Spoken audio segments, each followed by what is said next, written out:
Қайырлы күн достар. Бүгін бір жасағынан дәмді болып шығатын голубцидтің рецептімен бөлісемін. Болгар бұрышының ішін тазалап аламыз.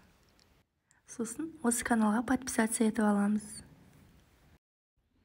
3 пиязымызды ашып, оның екеуін салмасына тураймыз.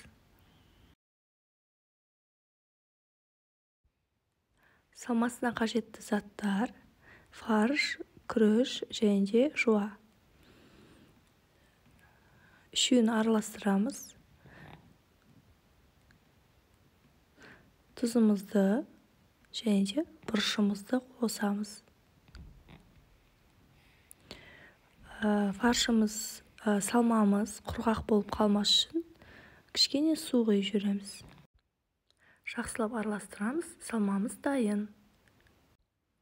Сорпасына помидор, картоп және де пияз қажет. Пиязды қуырып аламыз.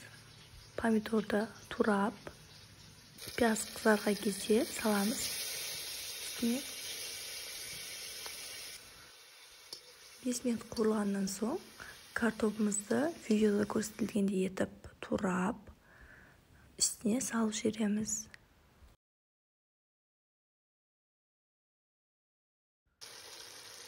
Тұз қосамыз және де қайнаған су құямыз. 10 минуттай қайнатамыз. Болгар бұрышына салмамызды саламыз. Қолмен шамал басамыз. Бірақ шамал 1 сантиметрдей толтырмай алып қаламыз. Өйткені біздегі ішіндегі күрішіміз, фаршымыз піскеннен кейін шамал көтерілетін болады. Сол үшін толтырмаймыз.